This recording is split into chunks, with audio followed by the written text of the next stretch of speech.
serius lebih ditingkatkan. Brimob waspada. Wah, berarti keadaan semakin genting. Ya. Waduh, kita berdoa untuk bangsa kita ini ya. Segala sesuatu ada maksud dan rencana Tuhan. Firman Tuhan datang kepada kita. Tuhan sudah perintahkan, bukankah sudah kuperintahkan kepadamu, kuatkan dan teguhkanlah hatimu. Jangan kecut dan mari kita buka kitab kita dalam Amsal pasal yang ke-16. Saya mengambil tema Bapak Ibu bahwa hidup kita ditentukan oleh Tuhan. Amin. Ya. Saya ingin memberikan penjelasan bahwa dalam perjalanan hidup kita sebagai orang-orang percaya, sebagai anak-anak Tuhan, ya, hidup kita tidak ditentukan kata orang lain. Hidup kita tidak ditentukan tetangga. Tetapi Alkitab memberikan penjelasan hidup kita ditentukan oleh Tuhan. Amin. Ya. Sama-sama dengan saya katakan, hidupku ditentukan oleh Tuhan. Nah, bagaimana kita memahami kehidupan kita yang ditentukan oleh Tuhan? Bukan hanya sebatas kita membaca, tapi kita harus pahami apa yang kita harus lakukan supaya kita bisa mengerti ternyata hidupku ditentukan oleh Tuhan. Bukan ditentukan kata manusia. Amsal berkata begini, kita baca dalam pasal yang ke-16. Hati manusia memikir-mikirkan jalannya, tetapi Tuhanlah yang menentukan arah langkahnya. Amin. Tuhan menetapkan orang siapa Bapak Ibu? Kalau hidup kita dikatakan berkenan kepada Tuhan, hidup kita adalah hidup yang percaya kepada Tuhan, maka setiap langkah perjalanan hidup ini ditentukan. Saudara yakin nggak kalau Tuhan menentukan baik? Amin. Saya sangat yakin bahwa Tuhan menentukan yang baik. Ya. Kalau kita paham, maka kita aminkanlah firman Tuhan ini, bahwa tidak ada sesuatu rancangan Tuhan yang jahat dalam hidup kita. Secara mata rohani, bahwa Tuhan tidak pernah merencanakan yang jahat dalam setiap hidup kita. Sering kita berpikir, aku ini tidak ada arti hidup. Tapi Bapak Ibu dikatakan begini, manusia memikir-mikirkan jalannya, tetapi Tuhanlah yang menentukan arah langkahnya. Bagaimanapun langkah perjalanan kita, kalau kita percaya kepada Tuhan, maka semua itu akan dalam kendali Tuhan. Bapak Ibu, hidup ini banyak pilihan. Tapi saudara, dalam banyak pilihan, kita harus punya yang namanya satu pilihan, supaya kita punya langkah untuk kita bisa menggapai. Ada langkah yang menentukan masa depan kita. Sekalipun banyak pilihan, kita tidak berputar-putar pada pilihan, tapi kita harus melangkah pada langkah, di mana langkah itu menentukan untuk kita bisa menikmati masa depan. Makanya orang tua berusaha menyekolahkan anak-anaknya. Anak bersekolah, ingatlah engkau sedang melangkahkan kakimu untuk engkau menggapai masa depan. Karena yakinlah bahwa setiap langkah anak-anak Tuhan, ada Tuhan di sana yang siap untuk memberikan masa depan yang penuh dengan harapan. Sebab firman Tuhan juga mengajar kepada kita, melangkahlah dengan pasti, melangkahlah dengan satu tujuan yang Tuhan berikan. Bukan melangkah dengan kekuatan sendiri, bukan melangkah karena kemampuan kita, tetapi karena ada Tuhan. Ingat nggak saudara ketika Petrus melihat Yesus berjalan di atas air? Tuhan katakan, mari datang. Tapi dia melangkah tidak dengan iman. Dia melangkah dengan keraguan sehingga hampir tenggelam. Ketika kita melangkah dengan keraguan, ketidakpastian, kebimbangan, maka kita akan mengalami yang namanya kegagalan. Tapi langkahkanlah kakimu. Engkau melangkah dengan satu tujuan yang pasti, karena Tuhan ada di sana. Karena Tuhan punya rancangan yang indah dalam hidup kita. Yang pertama saudara, melangkah dengan pasti karena ada tujuan dari Tuhan. Jadi jangan melangkah dengan ragu. Melangkah dengan pasti, aku mau ke rumah Tuhan. Tapi saya percaya kita semua sudah melewati tantangan itu.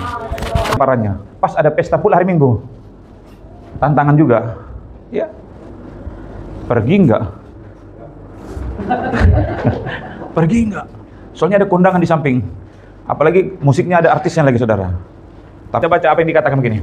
Sebab aku ini mengetahui rancangan apa yang mengenai kamu, demikianlah firman Tuhan, yaitu rancangan damai sejahtera dan bukan rancangan kecelakaan, untuk memberikan kepadamu hari depan yang Tetapi dengan iman, ketika kita melangkah bahwa Tuhan punya tujuan yang pasti dalam hidup kita untuk hari depan yang penuh dengan harapan. Amin. Kalau kita hanya melihat cara mata jasmani, kecil kemungkinan punya harapan. Tapi ketika engkau punya mata rohani, maka engkau bisa melangkahkan kakimu, karena kamu yakin ada tujuan dari Tuhan. Tentunya tujuan Tuhan bukan rancangan kecelakaan, tapi rancangan dikatakan yang mendatangkan masa depan. Setiap orang tua berusaha menyekolahkan anaknya supaya nantinya anak itu punya masa depan. Tidak ada keberhasilan tanpa melangkah. Sebab langkah orang percaya tidak sia-sia. Jangan berjalan tanpa tujuan. Biasanya kalau berjalan tanpa tujuan itu capek, Bapak Ibu. Mutar-mutar, ya. Namanya mereka berjalan tanpa. Jangan berjalan tanpa arah, sebab Tuhan telah memberikan arah tujuan yang pasti dalam hidup kita. Melangkahlah bersama dengan Tuhan. Amin. Jadi Tuhan sudah memberikan tujuan yang pasti dalam hidup kita. Yang kedua, Bapak Ibu, melangkahlah dengan pasti karena ada firman Tuhan yang menuntun. Melangkahlah dengan pasti karena ada firman Allah yang menuntun kita. Coba kita buka dalam Mazmur, ya. Mazmur pasal yang ke-119, ayat yang ke-105. Firman-Mu itu pelita bagi kakiku dan terang bagi jalanku. Ada firman Allah yang menuntun setiap langkah kita. Kenapa dikatakan saudara ada pelita dan terang? Itu supaya kita tidak tersesat. Jadi kalau anak-anak Tuhan, dia memiliki firman yang akan menuntun perjalanan mereka. Akan berbeda, dengar baik-baik Bapak Ibu, akan berbeda dengan orang yang tidak punya firman. Kalau orang yang hidup dalam firman, maka setiap langkah perjalanannya dia imani bahwa ada firman Allah yang menuntun mereka untuk berjalan. Karena dia tahu ada Tuhan yang memberikan kepastian dalam setiap langkah perjalanan mereka. Dunia menawarkan jalan, hanya firman Tuhan yang memberikan kepastian dalam perjalanan hidup kita, men. Maka kita harus terima saudara firman Allah yang memberikan kepastian dalam setiap perjalanan hidup kita. Makanya dikatakan dalam Yesua, janganlah engkau lupa memperkatakan, tapi renungkanlah itu siang dan malam, supaya engkau dikatakan berjalan atau bertindak sesuai dengan firman Allah. Maka dikatakan kalau engkau berjalan dan bertindak sesuai dengan firman Allah, maka engkau akan apa? Berhasil. Kita berhasil dalam jalan dunia ini, saudara. Ya. Banyak dunia menawarkan jalan untuk kita bisa hanyut, supaya engkau berhasil bisa melewati setiap tantangan itu dan kau beruntung. Untung yang kita terima adalah mahkota yang Tuhan siapkan bagi kita. Supaya engkau berhasil bisa melewati tantangan-tantangan dalam setiap tawaran-tawaran jalan dunia ini. Jadi selama kita membaca firman Allah, selama kita merenungkan firman Allah dalam hidup kita, maka disitulah ada terang Allah yang menerangi setiap perjalanan kita. Berarti kalau kita tidak baca firman, maka kita tidak berjalan dalam terang. Mereka mengambil mana disuruh? Pagi. Jadi kalau sudah siang, sudah meleleh. Maka mana itu firman itu harus diambil. Makanya di Beston pagi itu kita ambil firman. Haleluya. Mana itu harus diambil pagi. Jadi setiap bangun pagi sebelum beraktivitas, ambillah mana itu. Ambil firman, sebelum sekolah baca ayat firman Tuhan. Amin. Iya, supaya ada terang. Tiap langkahku, ku tahu Tuhan yang pimpin. Kemana dipimpinnya? Tempat gigiku di. Dia nggak memimpin ke jurang loh. Dia nggak memimpin untuk kita terpleset, tapi dia memimpin ke tempat yang tinggi. Ketika kita dengar firman Allah, kita renungkan, kita baca firman Allah, dia menerangi kita berjalan. Wah, berjalan semakin tinggi. Yang ketiga, melangkah dengan pasti. Karena apa? Disertai oleh Tuhan. Jangan takut, jangan ragu, jangan bimbang. Coba kita baca dalam Yesua pasal pertama.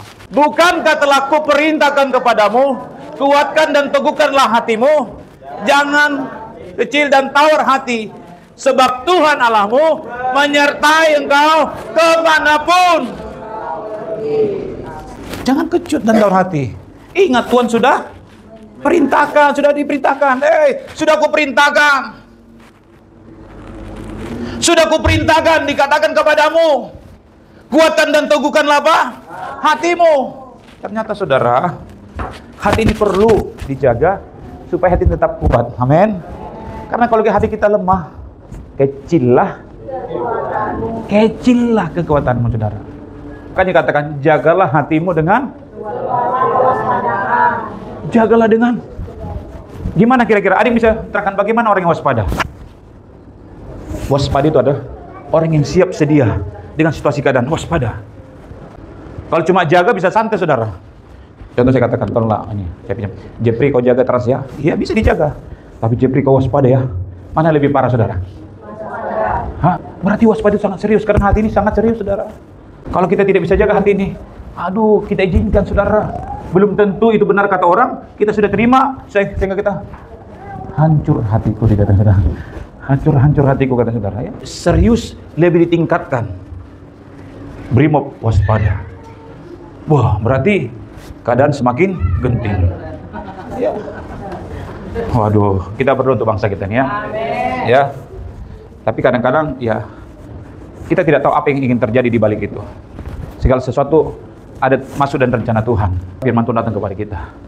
Tuhan sudah perintahkan, bukankah sudah kuperintahkan kepadamu, kuatkan dan teguhkanlah hatimu. Jangan kecut dan contoh begini Bapak Ibu tahu hati. Berarti hati itu gak ada rasa. Kalau hatinya sudah gak ada rasa, kalau hati sudah gak ada rasa, dikatakan tawar, apapun gak ada rasanya. Makanya saudara ini sangat berbahaya. Tapi Tuhan bilang, saudara jangan sampai tawar, sebab Tuhan Allah menyertai engkau kemanapun engkau pergi dan berada. Saya percaya kita semua dalam perlindungan Tuhan. Supaya perlindungan Tuhan itu, penyertaan Tuhan itu nyata dalam hidup kita. Kita bersyukur kepada Tuhan bahwa Tuhan tidak pernah meninggalkan setiap kita yang percaya kepada Tuhan. Hidup orang percaya tidak ditentukan oleh keadaan, tetapi oleh Tuhan yang menentu langkah-langkah kita. Dengan tujuan yang jelas, dengan langkah yang pasti, firman itu yang menyertai kita, firman itu yang mendorong kita, sehingga kita bisa menggapai tujuan yang Tuhan siapkan bagi kita. Bagaimana kita bisa menggapai berkat kalau kita tidak mau melangkah? Oleh sebab itu, apa yang harus kita kerjakan? Ada fokus kita kepada Tuhan. Percayakanlah hidup kita sepenuhnya kepada Tuhan, maka setiap langkah kita akan teguh dan berhasil. Amin. Maka Tuhan berkati kita. Amin. Amin untuk firman Tuhan.